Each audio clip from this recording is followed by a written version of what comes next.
আসসালামু আলাইকুম প্রিয় ভিউয়ার্স, আজকে আমি আপনাদেরকে দেখাবো ছাদে রড ফালানোর আগে ছাদ কিভাবে দাকাতে হয়। আর ছাদ যেভাবে দাকাবেন সেইভাবে কিন্তু আপনার রডগুলো পড়বে। তো যারা আমার এই ইউটিউব চ্যানেলে নতুন আছেন বা আমার ভিডিওটা দেখতেছেন তারা অবশ্যই আমার চ্যানেলটা সাবস্ক্রাইব করে রাখবেন এবং আমার পেজটা ফলো করে রাখবেন এমন ভিডিও পাওয়ার জন্য।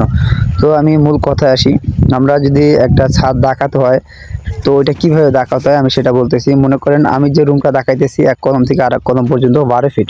তো এই 12 ফিটটাকে আমরা চারটা ভাগ করব, চারটা ভাগ করলে 4 ফিট করে হয়। তো আমি এক কলম থেকে 4 ফিটে দাগ দিলাম। এই যে দেখতেছেন একটা ক্রস, এটাকে আমরা ক্যারেন দেবো। ঠিক আছে, এইখানে আমরা অর্ধেক নিয়ে মানে 4 ভাগের 1 ভাগ নিয়ে গেলাম, আর থাকে আমাদের 3 ভাগ।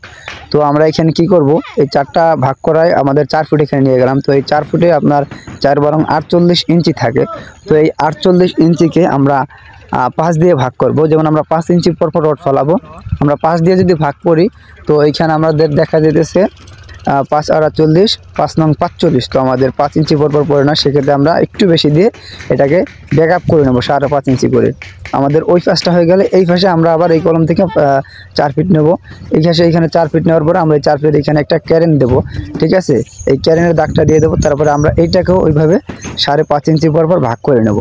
তো 5.5 ইঞ্চি পর ভাগ করে নেওয়ার পরে আমরা একটা কাজ করব, সেই কাজটা হচ্ছে কি, এগুলা দাগিয়ে নেব। আমরা দেখতেছেন আমি কিন্তু সুন্দর করে চোখ দিয়ে দাগ দিয়ে নিয়েছি। তারপরে কিন্তু এইখানে আমরা মধ্যে ভাগ করতেছি, মধ্যে আমাদের থাকবে 8 ফিট।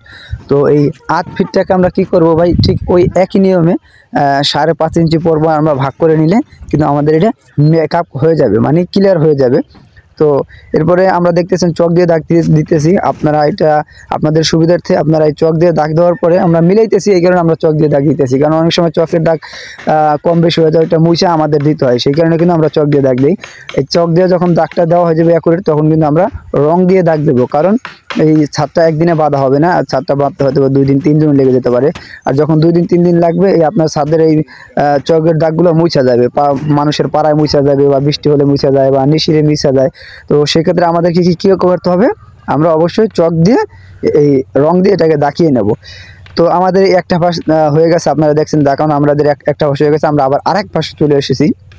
তো আমরা রুমের যেমন আমরা রুমের কথার কথা উত্তর দিকে যেভাবে দাঁকিয়েছি, আমরা ঠিক দক্ষিণ দিকেও ঠিক একইভাবে দাঁকাবো ভাই।